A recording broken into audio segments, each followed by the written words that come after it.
বাংলা বলছি চ্যানেলটি সাবস্ক্রাইব করুন এবং সমস্ত অনুষ্ঠানের আপডেট পেতে বেল আইকনটি অন করুন।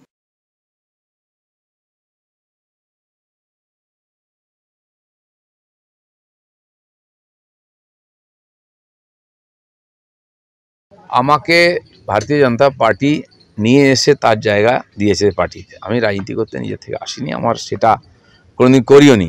পার্টি চেয়েছে, আমি একজন কর্মী হিসাবে পার্টিতে এসেছি।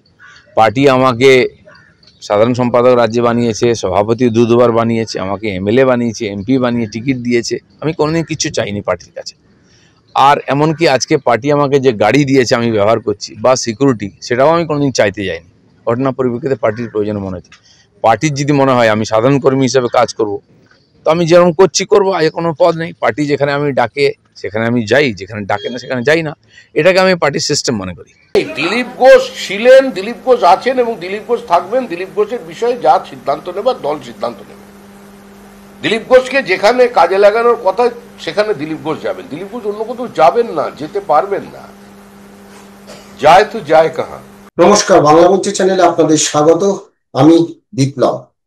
আমি একটা যে শ্রমিক ভট্টাচার্য তিনি প্রথম যে রাজ্য সভাপতি হওয়ার পর বিজেপি দপ্তরে তার প্রথম সাংবাদিক সম্মেলন এবং সেই সাংবাদিক সম্মেলনের যে অংশ সেটা শোনালাম। সেই সঙ্গে আরো একটি বিষয় যে গতকাল অর্থাৎ আমরা যখন প্রতিবেদন করছি শনিবার, শুক্রবার দিলীপ ঘোষ তিনি প্রাতঃভ্রমণে গিয়ে তিনি বেশ কয়েকটি কথা বলেছিলেন সাংবাদিকদের উত্তরে, যে দল তাকে কিভাবে কাজে লাগাবে বা তিনি এখন সাধারণ কর্মী, দল তাকে বিধায়ক করেছে, দল তাকে সাংসদ করেছে, দল তাকে সিকিউরিটি দিয়েছে, এখন তিনি দলের সাধারণ কর্মী, দল তাকে যেভাবে কাজে লাগাবে তিনি সেভাবে কাজ করবেন এবং নানা ইঙ্গিতপূর্ণ মন্তব্য করছেন। সেই জায়গাটা থেকে শ্রমিক ভট্টাচার্য আজকে এই প্রথম সাংবাদিক সম্মেলনে যেভাবে এই কথাটি বলেছেন, যে দিলীপ ঘোষ বিজেপিতে ছিলেন, আছেন, থাকবেন। এছাড়াও আরেকটি কথা আজকে যেটি যে বঙ্গ বিজেপির যে ব্যাটন যে শ্রমিক ভট্টাচার্যের কাছে যাওয়ার পরেই তিনি যে সংগঠনে ব্যাপক রদবদল করবেন এবং উগ্র হিন্দুত্বের যে লাইন বিজেপি এতদিন চলছিল বঙ্গ বিজেপি, সেখান থেকে যে নরেন্দ্র মোদী 2019 সালে ক্ষমতায় আসার পরে যে সবকা সাথ সবকা বিকাশের যে বার্তা দিয়েছিলেন, এই সবকা সাথ এর বার্তা কিন্তু শ্রমিক ভট্টাচার্য প্রথম দিনই দিয়েছেন। আর আজকে এই দিলীপ প্রসঙ্গে তিনি বলতে গিয়ে তিনি শুভেন্দু অধিকারীর কথাও টেনে এনেছেন, যেখানে যে দিলীপ মুরলীধর সেনের যে দলীয় কার্যালয় সেখান থেকে শুভেন্দু সহ সমস্ত নেতাদের ছবি সরিয়ে দেওয়া হচ্ছে এবং তখন সাংবাদিকরা তার উত্তরে যে শুভেন্দুর ছবি সরানো হয়েছে, কেন এটা সরানো হলো, তিনি একটা গুরুত্বপূর্ণ মানে খুব ইঙ্গিতপূর্ণ কথা বলেছেন যে আমি এটা বিশ্বাস করি না যে শুভেন্দু অধিকারী শুধু বিজেপির হৃদয়ে রয়েছেন, তৃণমূলের হৃদয়ে আছেন। তৃণমূল সারাদিনে বারবার শুভেন্দু শুভেন্দু করে থেকেই তা স্পষ্ট। অর্থাৎ এই যে মন্তব্য, এটা কিন্তু যথেষ্ট তাৎপর্যপূর্ণ। তো আজকে আমরা এই বিষয়টা নিয়ে আলোচনা করব যে আগামী দিনে এই যে বঙ্গ বিজেপির ব্যাপক রদবদল হবে, তাহলে সমীর ভট্টাচার্য এবং দিলীপ ঘোষ, তার মানে কি তাদের মধ্যে কোনো আঁতাত রয়েছে? যেহেতু তারা দুজনেরই সংঘ পরিবারের থেকে উঠে আসা, এবং তাহলে কি আগামী দিনে বঙ্গ বিজেপিতে গোষ্ঠীদ্বন্দ্ব কমার বদলে আরো তীব্র হবে গোষ্ঠীদ্বন্দ্ব? আজকে আমাদের এই বিষয় নিয়ে আলোচনা। আমার সঙ্গে রয়েছেন রাজনৈতিক বিশ্লেষক অধ্যাপক ডক্টর রাজাগোপাল ধর চক্রবর্তী। রাজাদা, আপনাকে স্বাগত। রাজাদা, আমি যেটা এতক্ষণ ধরে বলছিলাম যে একদিকে শ্রমিক ভট্টাচার্য বলছেন যে দিলীপ ঘোষ যেখানে ছিলেন, আছেন, থাকবে, দল তাকে ঠিক সময়ে কাজে লাগাবে, সেটা যেমন একদিকে। অন্যদিকে দিলীপ ঘোষও গত শুক্রবার বেশ কয়েকটি গুরুত্বপূর্ণ ইঙ্গিতপূর্ণ কথা বলেছিলেন। সেখান থেকে এখন যে প্রশ্ন, যে কোথাও কি মনে হচ্ছে যে দিলীপ ঘোষ এবং শ্রমিক ভট্টাচার্য এই যে পুরনো আর কি বিজেপি, নব্য বিজেপি, পুরনো বিজেপি, তো এখানে কোথাও পুরনো বিজেপি তাদের যে মত পথ সবই এক রকম, এবং সেক্ষেত্রে আগামী দিনে প্রবল গোষ্ঠীদ্বন্দ্বের সম্ভাবনা রয়েছে।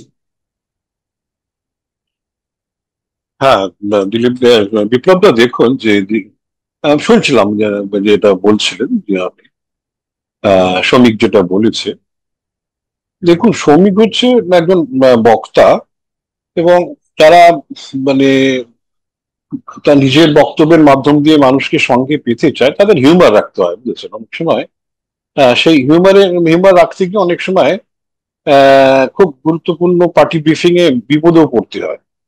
তো এখন প্রেসিডেন্ট হিসেবে উনি অনেক কিছু হয়তো বলতে চাইছেন, লাইটার ভেনে বলতে চাইছিলেন, কিন্তু সেটা অনেক আহ শুনতে পরবর্তীকালে যখন তার কাটাছাড়া করতে হচ্ছে, তখন কিন্তু নানান ধরনের মিনিং এসে যাচ্ছে। তবে এটা ঠিক যে উনি আরএসএস থেকে এসেছেন, দিলীপ ঘোষ আরএসএস থেকে এসেছেন। এখন কেবল যারা আরএসএস থেকে এসেছেন তারা তো বিজেপির বহুদিন ধরেই ছিলেন, তারা তো কখনো বিজেপির ভোট পার্সেন্টেজ 5 থেকে 10% বেশি নিয়ে যেতে পারবেন না। ম্যাক্সিমাম আমরা দেখলাম যে রাম মন্দির আন্দোলনের সময় 91 সালে ভোট বিজেপি ডাবল ডিজিটে গেছে, তার আগে সব ডাবল ডিজিট কোনোদিন 5 থেকে 7%, আরো কখনো 3% হয়েছে। যাই হোক, তো দল যখন শাসন করতে চায় তখন তাকে তো পুরনো থেকে খোলস থেকে বেরিয়ে আসতে হবে না। তখন সে জায়গা থেকে নানান লোককে নিতে হয়। যেখানেই বিজেপি ক্ষমতা এসে, সেটা ত্রিপুরাই হোক, মহারাষ্ট্রই হোক, হরিয়ানাই হোক, হ্যাঁ, এই উত্তরপ্রদেশেই হোক না কেন, তো সেখানে কিন্তু দরজা খোলা রেখেই হয়েছে অন্য দল থেকে নিয়ে এসেই হোক। আসামেও দেখ। সুতরাং বিজেপি কেবল পুরনো লোকদের নিয়ে চললে তাহলে বিজেপির অগ্রগতি ঘটবে না, এবং সেটা হয়তো মানে বিজেপির পক্ষে শুভ নয়। শ্রমিক ভট্টাচার্য এত বোকা নয়, খালি পুরনো দিনের লোকদের দিয়ে চলবে, এবং যারা ইদানিং কালে এসেছেন, গত 5-6 বছরে এসেছেন বা এখনো আসছেন, যে লোকটা আজকেরও যদি আসে, সে তো বিজেপির কাছে বাধ্য নয়, সে অনেক কিছু ত্যাগ করে বিজেপির কাছে আসার চেষ্টা করছে। সুতরাং বিজেপি যদি বলে যে লোকটা আমার সঙ্গে অনেকদিন ধরে ছিল, বা যে আরএসএস থেকে কেবলমাত্র এসেছে, তাইলেই আমি বিজেপি, তাহলে তো আপনি ক্ষমতা দখল করতে পারবেন, তাহলে আপনাকে একটা সংকীর্ণ গোষ্ঠী হিসেবেই থাকতে হবে। সুতরাং ওই জিনিসটা, আমার ইলেকশন এসে গেছে, আর 1 বছরও বাকি নেই ইলেকশন, 8-9 মাস বলতে গেলে অ্যাকচুয়ালি, হ্যাঁ, 8-9 মাস বাকি হয়তো আছে। এই জায়গায় দাঁড়িয়ে গোষ্ঠীদ্বন্দ্বের কথা বলা বা নব্য বিজেপি, নতুন বিজেপি, এসব কথা বলার মধ্যে মানে কোনো রাজনৈতিক গুরুত্ব নেই। আচ্ছা, আমি এই মনে জায়গা করি থেকে না যে আরেকটি শ্রমিক, হ্যাঁ। প্রশ্ন রাজাদা, একদম আপনি ঠিক বলেছেন, গুরুত্ব নেই। তো আরেকটা প্রশ্ন আছে যে গত বৃহস্পতিবার যখন সায়েন্স সিটিতে শ্রমিক ভট্টাচার্য যে বক্তব্য রেখেছেন, তারপরে মানে শ্রমিকের যে সভাপতি হওয়া নিয়ে এখন যা যা তথ্য বাইরে আসছে তা রীতিমতো চমকপ্রদ, যেগুলো যে শ্রমিকের সভাপতি হওয়া নিয়ে ক্ষুব্ধ বঙ্গ বিজেপির দুই শক্তিশালী গোষ্ঠী, সুকান্ত এবং শুভেন্দু লবি। সুকান্ত লবির আশঙ্কা যে শ্রমিকের জমানায় তাদের প্রভাব কমবে এবং গত 3 বছরে ছড়ানো ডালপালা ছাঁটার চেষ্টা শুরু হবে। আর শুভেন্দু অধিকারী চটেছেন বৃহস্পতিবার সায়েন্স সিটির ভরা প্রেক্ষাগৃহে। যে শুভেন্দু অধিকারী তার যে চড়া হিন্দুত্ব লাইন, সে লাইনের উল্টো কথা বলে সংখ্যালঘুদের সমর্থন চেয়ে শ্রমিকের বক্তব্য। তো এইখানে এই যে শ্রমিক আর দিলীপের মধ্যে নতুন এক আঁতাত, কোথাও কি অঙ্ক ঘুরিয়ে দেওয়ার চেষ্টা হচ্ছে?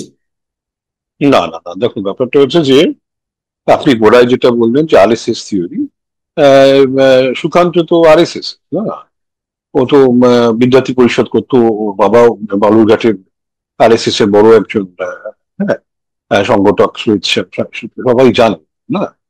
সুতরাং শ্রমিক এসে তাহলে আরএসএস কেও, তাহলে আরএসএস এর যারা লোক থেকে এসেছে তাদেরকে আটকাচ্ছে, এই থিওরি তাহলে দাঁড়িয়ে যায়। শ্রমিক যদি সুকান্তকে আটকায়, তাহলে এটাও তো তাই দাঁড়াবে। এখন যেটা শুভেন্দু যেটা হিন্দুত্ব থিওরি, সেটা তো আরএসএস এরই থিওরি না। আরএসএস তো এতকাল এটাই মনে করে এসছে যে যে অহিন্দুরা খুব একটা হিন্দুত্বের কথা পছন্দ করে না, এবং তারা ভোটও হয়তো দেবেন। তাই হিন্দু ভোট কনসলিডেশন, সেটাই হচ্ছে যে, বা পোলারাইজেশন, যেটা আমাদের ভাষায় বলি পোলারাইজেশন, সেটা হলে বিজেপি এগিয়ে যাওয়া সম্ভব। বিজেপি তো এতকাল এটাইকেই তো ভর করে বসে আছে না। তো এটাই আরএসএস এর লাইন। বিন্দু যেটা বলছে সেটা কিন্তু আরএসএস বিরোধী নয়, বুঝেছে? এখন দেখুন, বক্তৃতা করতে উঠলে অনেক সময় নতুন কিছু বলার একটা প্রেরণা থাকে, ইচ্ছে থাকে, এবং কারুকে আমি অচ্ছুত করবো না, এরকম একটা ভাবনাও থেকে যায়। তার মানে এই নয় যে উনি যদি বলতেন যে শুভেন্দুর লাইনকে আমি ডিসকার্ড করছি, বা হিন্দুত্ব এখন আমাদের বক্তব্য নয়, হ্যাঁ, আমাদের বক্তব্য সবাইকে নিয়ে চলা, সব ধর্মের মানুষকে নিয়ে চলা, হ্যাঁ, তাহলে অন্য ব্যাপার হতো। সেটা উনি ভালো করেই বোঝেন যে অ্যাটলিস্ট পশ্চিমবঙ্গে যেভাবে মানে পোলারাইজেশন হয়েছে অন মানে রিলিজিয়াস লাইফ, এখানে 8-9 মাসে কেউ কিছু করতে পারবে। হ্যাঁ, সুতরাং যারা সংখ্যালঘু তারা কেউ বিজেপিকে ভোট দেবে না, এটা একদম ধরে নেওয়াই ভালো। সুতরাং এই জায়গায় দাঁড়িয়ে আপনি 8-9 মাসে আপনি সংখ্যালঘু ভোট চাইবেন, হ্যাঁ, সেটা তো অসম্ভব। আপনি সংখ্যালঘু এলাকায় সংগঠন গড়ে তুলতে পারেননি, সেখানকার মানুষ আপনাদের পছন্দ করে না।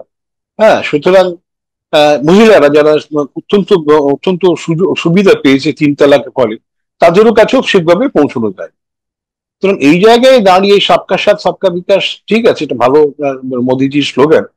এখন সেই স্লোগানটাকে এখনই তুলে ধরার প্রয়োজন আছে, যে হ্যাঁ, মানুষকে বলানো যে এটা হচ্ছে হিন্দুদের যে অংশটা এখনো দোনামনা করছে তাদেরকেই কাজে লাগানো, এটাতে মুসলমান ভোট পাওয়ার কোনো মানে এতে নেই।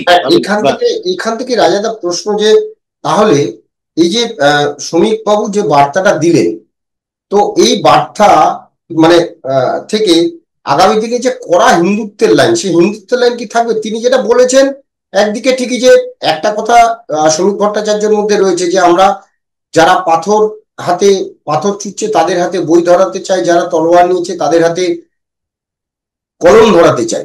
তো এইটা একটা পজিটিভ, যে প্রগতিশীল যারা সংখ্যালঘু মানুষজন তাদেরকে বোঝানো।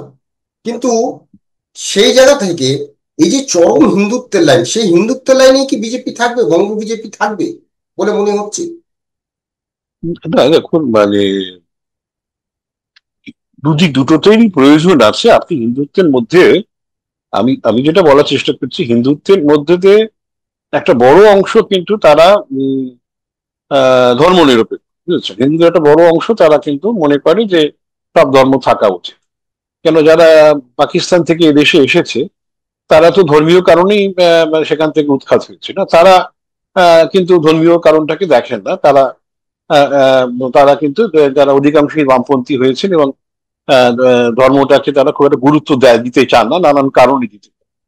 এখন সেই অংশের মানুষকে আপনাকে তো পেতে হবে না, আপনি মুসলমান পাবেন না যারা আপনাকে ভোট দেবে না, কেননা আপনার সম্বন্ধে এমনই একটা ভয় দেখানো সৃষ্টি হয়েছে যেটা কাউন্টার করতে বিজেপি পারে। তাহলে আপনাকে হিন্দুদের যে প্রোগ্রেসিভ অংশ যেটা কংগ্রেস বা সিপিএম এর দিকে যাচ্ছে, তাদেরকে পেতে হলে সবকা সাথ সবকা বিকাশ আপনাকে বলতে হবে। হ্যাঁ, এটা হচ্ছে যে আমি সেটাই বারবার বলার চেষ্টা করছি যে এটা লক্ষ্য কিন্তু মুসলমানদের নিয়ে আসা নয়, হিন্দুদের যে অংশ বিজেপি সিপিএম বা কংগ্রেসের দিকে রয়ে গেছে এখনো, সেটাকে আবার নিয়ে আসা, তাদেরকে তাদের বার্তা দেওয়া, তাদেরকে বার্তা। একদম একদম। আরেকটা বিষয় যেটা যে যে জল্পনাটা দীর্ঘদিন ধরে মানে কয়েকদিন ধরেই চলছিল, যে দিলীপ ঘোষকে ব্রাত্য করে রাখা হয়েছে, তাকে কেন ডাকা হলো না? তিনিও তো রাজ্য সভাপতি ছিলেন। তো সেই জায়গাটা সত্যি সত্যি যে যেখানে সুকান্ত ভট্টাচার্য ডাক পেলেন, যদিও তিনি বিদায়ী, তার আগে রাহুল সিনহা তিনি ডাক পেয়েছেন, কেন দিলীপ ঘোষকে ডাকা হবে না? এবং সেটা আজকে পরিষ্কার বললেন শ্রমিক ভট্টাচার্য যে দিলীপ ঘোষ কোথাও যাননি, উনি কোথাও যাবেন না। দিলীপ ঘোষ কোনো সেলেবল কমোডিটি নয়, দল সঠিক সিদ্ধান্ত নেবে, ঠিক সিদ্ধান্ত নেবে। দিলীপ ঘোষকে যেখানে কাজে লাগানো সেখানেই লাগানো হবে। দিলীপ ঘোষ ছিলেন, আছেন, থাকবেন। এই যে জোর দিয়ে বলার মধ্যে মনে হয় যে এই যে একটা জল্পনা তৈরি হয়েছে যে আগামী 21শে জুলাই দিলীপ ঘোষ তৃণমূলে যোগদান করবেন, সস্ত্রীক তৃণমূলে যোগদান করবেন, তার সঙ্গে অরূপ বিশ্বাসের ভালো সম্পর্ক, তার সঙ্গে কুণাল ঘোষের ভালো সম্পর্ক, এবং তারও জবাব যদিও দিলীপ ঘোষ দিয়েছেন যে দীর্ঘদিনের সম্পর্ক আমার সঙ্গে, শুধু দল বলে। এই জায়গা থেকে কি মনে হয় যে তাহলে দিলীপ ঘোষ দল ছাড়তে পারেন? না, দেখুন মানে দল যদি দিলীপ ঘোষ ছাড়েন তাহলে উনি হয়তো কোনো এমএলএ ইত্যাদি হতে পারবেন, কোন একটা ছোট মন্ত্রী হতে পারবেন, কিন্তু এর চেয়ে বেশি কিন্তু হবার জায়গায় নেই, এর আপোষ করেই থাকতে হবে।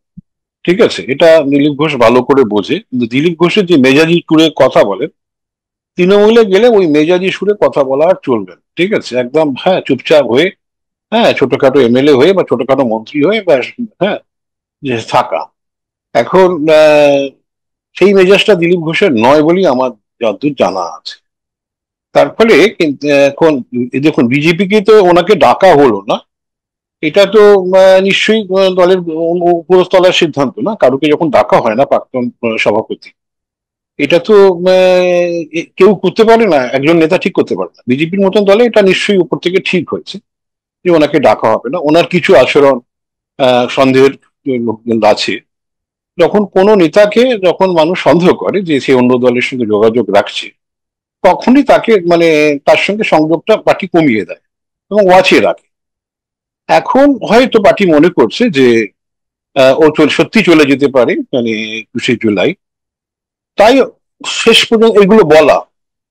এখন চলে গেলে ওনার যে কিছু সমর্থক আছে সেসব তো নিয়ে যাবেন। এখন তারা সেখানে তৃণমূলে এসে কি করবে? হ্যাঁ, যদি চলে যান তাহলে তারা সেখানে তো খুব একটা স্কোপ পাবেন না। যে ধরনের কথা দিলীপ ঘোষ বলেছেন, বিশ্বাস করেন বলেছেন, যেগুলো হ্যাঁ করার চেষ্টা করেছেন, তার সঙ্গে তো উনি তৃণমূলে গেলে তো কোনো মিলই নেই না। তার ফলে একঘরে হয়ে থাকা এবং তার সমর্থকরা যে খুব একটা খুশি হবেন তাও নয়। নতুন একটা চলে যাওয়া মানে হচ্ছে ওনার রাজনৈতিক নির্বাসন। যেমন আপনারা দেখেছেন ঋতব্রত নাকি নাম, সিপিএম এর তরুণ ছেলে, নানান হ্যাঁ বিপদে পড়ে সে তৃণমূলে জয়েন করেছে, হ্যাঁ হয়ে এমপি হয়ে গেছে কয়েক মাসের, এই তো কিছু টার্ম শেষ হয়ে গেলেই ওর হ্যাঁ তো মিড টার্মে এতে জয়েন করেছে না, একজনের ছেড়ে দেওয়া সিটে হ্যাঁ 2-3 বছর সে ভদ্রলোক ছিলেন, তার জায়গায় জয়েন করেছে। তো 2-3 বছর এমপি করে আর বোধহয় দেবে বলে মনে হয় না। বা যদি নির্বাচনে যদি কিছুটা পাল্টে যায় তাহলে ফলে তৃণমূলের যদি বিধানসভায় তৃণমূলের সংখ্যা যদি ব্যাপকভাবে কমে, আর তো সেভাবে চান্স থাকবে না। সুতরাং রাজনীতিতে সবসময় পরিবর্তনের খেলা চলে। সুতরাং ওই জায়গায় দিলীপ ঘোষ হয়তো দল বলতে পারবে যে ওনাকে তো আমরা আটকেছিলাম, উনি চলে গেলে যদি চলে যান। তো সব মিশিয়ে এখন এটাই ওনার চেয়ে ওনার সমর্থকদের বোঝানো যে দিলীপ ঘোষকে আমরা অচ্ছুত বলে করিনি, যাতে করে সমর্থকরা যাতে অন্য দলে চলে না যায়। একদম। এখন এই দেখুন জায়গাটাতে দিলীপ একদম শেষ শেষ প্রশ্ন, যে শ্রমিক ভট্টাচার্য আজকে প্রথম সাংবাদিক সম্মেলন রাজ্য সভাপতি হয়ে বিজেপির যে মুরলীধর সেন লেন সেখান থেকে করেছেন, এবং তিনি প্রথম যেটা করেছেন যে আমরা দেখতাম যে সাংবাদিক সম্মেলন হলে পেছনে যে বড় একটা ফ্লেক্স লাগানো থাকতো, ব্যানার লাগানো থাকতো, সেখানে বিজেপি সর্বভারতীয় সভাপতি জেপি নাড্ডা, প্রধানমন্ত্রী নরেন্দ্র মোদী, অমিত শাহ, সেই সঙ্গে রাজ্য সভাপতি শুভেন্দু অধিকারী, এদের সকলের ছবি থাকত। তিনি সবার ছবি সরিয়ে দিয়েছেন, দিয়ে তিনি সেখানে বড় করে বিজেপির যা মানে প্রতীক পদ্মফুল সেটা লাগিয়ে রেখেছেন। এই জায়গা থেকে জল্পনা, কোথাও কি তিনি মানে সকলকে সরিয়ে দিয়ে তিনি বলেছেন ব্যক্তির চেয়ে দল বড়, এই কথাটা বলেছেন। তো কোথাও কি তিনি পরোক্ষে এই কথা বলে তিনি এই যে মুখগুলো দেখা যেত তার পেছনে বা কাউকে তিনি মানে সুকান্ত মজুমদার এবং শুভেন্দু অধিকারীকে প্রাপ্ত করে দিলেন? না না না, দেখুন ব্যাপারটা হচ্ছে যে আমি আরএসএস সম্বন্ধে যতটা বুঝেছি সেখানে মূর্তি পুজোর ব্যাপার নেই, বুঝছেন। 2-3 জন যারা খুবই এই জায়গায় চলে গেছেন, একেবারে বিরাট একজন নেতা হিসেবে নিজেদের পরিচয় দিয়েছেন, তাদের ছাড়া কোথাও দেখবেন যে সেই তাদের মূর্তি পূজার কোনো ব্যাপার নেই। এখনো যে যিনি প্রধান সর্বসম্মদের যিনি প্রধান পরিচালক ভগবতজি, তারও কোথাও ছবি সেভাবে দেখবেন না, ঠিক আছে। এটা তো তার ফলে এই কালচারটা আমরা বিজেপির ভেতরেও ভেবেছিলাম, কিন্তু সেটা ছিল না। তারা সেখানে মূর্তি পুজোর একটা ব্যাপক প্রচলন শুরু করেছিল কেন্দ্র এবং রাজ্য এবং সব সব রাজ্যতে।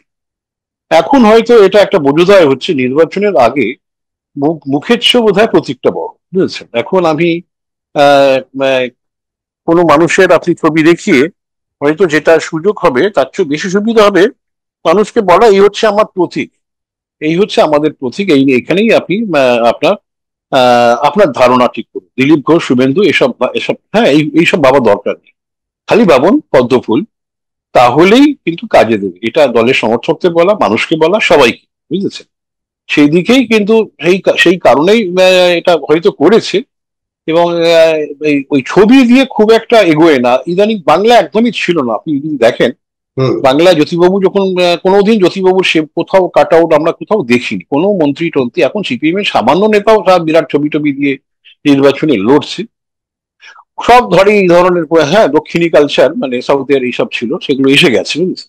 এমনকি বিয়ের বাড়িতেও আমি অবাক হচ্ছি দেখে যে বর বউয়ের বিশাল বিশাল কাট আউট লাগাচ্ছে। এইগুলো আমরা বাংলায় কোনোদিন দেখি, বুঝছেন। এগুলো আমদানি হয়েছে, এটা আমার মনে হয় এই কাল্ট এই কাল্ট একটা যে মানে হ্যাঁ মূর্তি পুজোর যে ব্যাপারটা, এটা মানে সঠিক নয়। হ্যাঁ, এটা এখান থেকে চলে আসতে চাইছে বিজেপি। যদি চলে আসে আমার ধারণা অন্য পার্টিও করবে, অন্য পার্টিও তাদের মূর্তি, সবাই পারবে না, সুতরাং যারা পারবে তারা হয়তো মূর্তি পুজো করে তো লাভ হয় না, যে লাভ হয় দলের আদর্শকে করা এবং ভোটের আগে দলের প্রতীককে করা। সুতরাং এই জায়গাটা যেটা বিজেপি যে এই চেঞ্জটা এনেছে, সেটা কিন্তু ভালো চেঞ্জ, এটা আমাদের সবাইকেই স্বীকার করতে হবে। রাজনৈতিক দিক থেকে খুব সঠিক সিদ্ধান্ত, ভোটের আগে তো বটেই। এবং আমার মনে হয় এরপরে সব পার্টি একই জিনিসই, যারা ছবি নেতাদের ছবি লাগিয়ে মনে করছে সেটাই তাদের জেতার চাবিকাঠি, তা কিন্তু নয়। নেতার চেয়ে দল বড়, এটা এসে শ্রমিক ভট্টাচার্য প্রথম দিনই বোঝালেন একদিকে। দ্বিতীয় দিক যেটা, যে দিলীপ ঘোষকে নিয়ে জল্পনা, তিনি কিন্তু যা বললেন যে তিনি দলে আছেন, ছিলেন আছেন, থাকবেন, তো এইটাও কিন্তু পরিষ্কার করে দিলেন।